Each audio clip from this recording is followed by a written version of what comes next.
Hello बच्चों, 2017 और 18 में दो बार रिपीट हो चुका है क्वेश्चन। 3 मार्क्स के लिए आया हुआ है।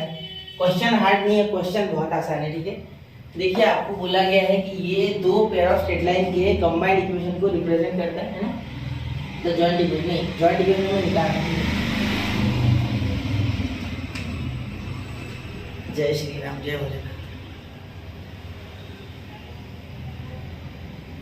हेलो बच्चों, एक और क्वेश्चन स्ट्रेट लाइन से 3 मार्क्स के लिए लेके आए हैं, क्योंकि दो बार आया है 2017 एंड 18 में। ठीक है, यहाँ आपको find the joint equation of the pair of line passing through the origin, मतलब आपको ओरिजिन से पास होने वाली दो स्ट्रेट लाइंस का जॉइंट इक्वेशन निकालना है। ठीक है, और वो दोनों परपेंडिकुलर है to the line represented by, मतलब इस इक्वेशन से जो लाइन रिप्रेजेंट हो रही है उससे वो दोनों भी परपेंडिकुलर है। ठीक है, तो यहाँ प्रोसेस में आपको बता दूं, सबसे पहले मैं आपको विजुअलाइज करा दूं। देखो सुनो, क्वेश्चन में घाई मत करना। ठीक है, पहले तो अभी आपका समय इतना नहीं है कि आप गड़बड़ करोगे। ठीक है, गलत हो जाएगा वो। कोई गड़बड़ वाला काम नहीं, आराम से लेना है। ठीक है, समझना है इस चीज को। अभी तो देखो, ये सपोज y एक्सिस और ये x एक्सिस। ठीक है, चलिए ओरिजिन से दो लाइन पास हो गई, सपोज ये। ठीक है, क्लियर हो गई बात। ठीक है, ओरिजिन से तो ऐसे ही पास हो गई। ठीक है, बोला क्या है, क्या आपको बोला है, पासिंग थ्रू द ओरिजिन है और परपेंडिकुलर टू दिस लाइन, मतलब सपोज ये और ये, तो ये इससे परपेंडिकुलर, ये इससे। ठीक है, कुछ इस तरीके से आप इमेजिन कर लो। ठीक है, तो ये आपको गिवन लाइन है, ये वाली और ये वाली। ठीक है, तो इनका हम निकाल लेते पहले इक्वेशन, जो भी उसके सारे आराम से निकल जाएगा। ठीक है, वो फैक्टराइज करके हम निकाल लेंगे। उसके बाद हम क्या करेंगे, उनका स्लोप, ये परपेंडिकुलर है ना, तो इनका स्लोप इनके साथ m1 is equal to -1/m के हिसाब से होगा। ठीक है, होता है ना ऐसे स्लोप परपेंडिकुलर लाइंस का। दो लाइंस अगर परपेंडिकुलर है तो उनका स्लोप आपस में रेसिप्रोकल और माइनस में होता है। ठीक है, बिल्कुल। चलिए तो शुरू करें। तो बढ़िया था, मैं ज़्यादा कुछ सेंटेंसेस लिखूंगा नहीं। मैं सबसे पहले लिखता हूँ 5x² + 2xy - 3y² = 0 are the given lines. ठीक है, ऐसे आप लिखोगे। सबसे पहले लिखोगे द गिवन लाइंस आर, ऐसा लिख लोगे the joint equation of the given lines are. ठीक है, तो यहाँ आप लिख सकते हो 5x² माइनस या plus 5xy minus 3xy minus 3y² = 0। ठीक है, ये हो रहा है।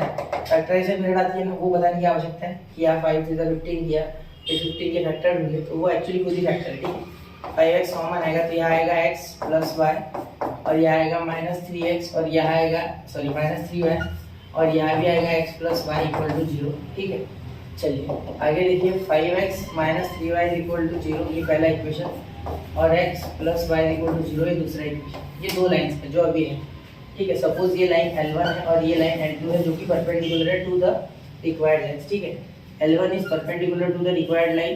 ठीक है, and L2 is also perpendicular to the required line. ठीक है, ये मैं आपको प्रोसेस में लिख रहा हूँ पूरी। ठीक है, वैसे लिखना होता है, ये लाइन है, ये उसका इक्वेशन है, इसलिए ये लाइन L1 मिली है, ये लाइन L2 मिली है। ठीक है, this is line, let this is line L1 and this is line L2, and these both are perpendicular to our given required line. Therefore slope of required lines, वो लिख देता हूँ एक सेंटेंस, वो important है। required lines be m1 and m2, therefore m1 is equal to, देखो 5x - 3y है ना, तो इसका मीनिंग हो रहा है आपका स्लोप आ रहा है -3, मतलब -5/3। तो यहाँ उल्टा देखो, इसका स्लोप जो है एक्चुअली इसका m1, देखो यहाँ इसका मैं निकाल लेता हूँ m और इसको बोल दूंगा मैं m'। ठीक है, वो यहाँ निकालता हूँ। ठीक है, कम जगह में थोड़ा एडजस्ट कर लेते हैं, क्यों जगह है ना भाई। चलिए ठीक है, चलो देखो, ये बहुत ही m' छोटा हो गया, यहाँ निकालता इसका स्लोप। तो ये आप कन्फ्यूज यहाँ ना जाओ। ठीक है, m1 m', इसका m1 m2 बोल दूंगा। ठीक है, इसका m'। क्लियर। तो देखो क्या होता है, -a/b यानी -1/1 यानी -1 इसका स्लोप है। ठीक है, इसका -a/b यानी -5/3।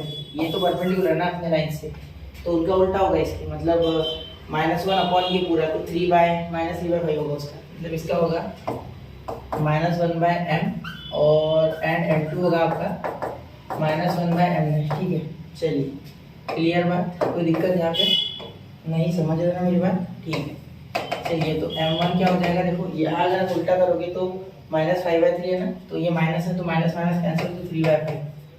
ठीक है, यहाँ एंड m2 का क्या होगा बच्चा, m' है तो -1 माइनस माइनस कैंसिल, तो सिर्फ 1 आएगा। ठीक है, चलिए देयरफॉर बहुत ही आसानी से आगे निकाल लेंगे हम, कोई मुश्किल नहीं है ज़्यादा। तो यहाँ हो जाएगा m1, एक मिनट, ठीक है चलिए। तो यहाँ इसका इक्वेशन क्या हो जाएगा, y is equal to mx के हिसाब से आएगा क्योंकि ओरिजिन से पास हो रहा है, ठीक है। पासिंग थ्रू द ओरिजिन ऐसे आप लिख सकते हो यहाँ, ठीक है। मैं पूरा नहीं लिख रहा हूँ, passing through the origin, therefore y is equal to m1x and y is equal to m2x, ठीक है। चलिए तो यहाँ पॉइंट कुछ दिए नहीं है, डायरेक्ट हो रहा है। तो यहाँ y इज इक्वल टू 3/5, तो 5 यहाँ आएगा, 3x यहाँ हो जाएगा, मतलब एक इक्वेशन आएगा 3x minus 5y is equal to 0, ठीक है। और दूसरा आएगा ठीक है, ऐसे भी लिख सकते हो y इज इक्वल टू ये 1, तो 1x, तो x minus Y is equal to 0, दूसरा इक्वेशन। तो यहाँ तक हो गया बच्चा। चलिए अब देखिए, अब यहाँ एक मिस्टेक हो गई है माइनस की, ठीक है। यहाँ देखिए, यहाँ निगेटिव लिया मैंने तो माइनस ए बाई भी होता है ना, तो यहाँ -3 आएगा, तो माइनस माइनस कैंसिल, तो यहाँ m आएगा 5/3। यहाँ अगर 5/3 आएगा तो यहाँ -3/5, ठीक है। जिस कारण से यहाँ माइनस आएगा, ठीक है, तो यहाँ माइनस आएगा तो ये उधर जाएगा तो माइनस, यानी कि इसे सॉल्व करके हम 3x + 5y is equal to 0 लिख सकते, ठीक है। तो यहाँ जॉइंट इक्वेशन निकालना क्या मुश्किल है, ठीक है। जॉइंट इक्वेशन आराम से निकाल सकते हैं। जॉइंट इक्वेशन इज आप लिखोगे, जॉइंट इक्वेशन इज ये इंटू ये, मतलब u into v equal to 0 होता है बिल्कुल।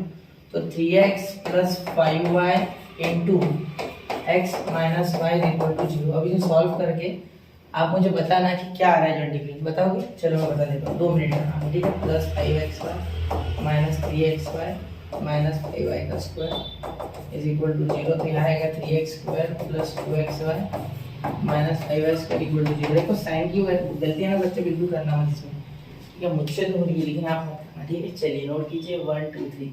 चलिए मिलते हैं अगले लेक्चर में। जय हिंद, जय भारत।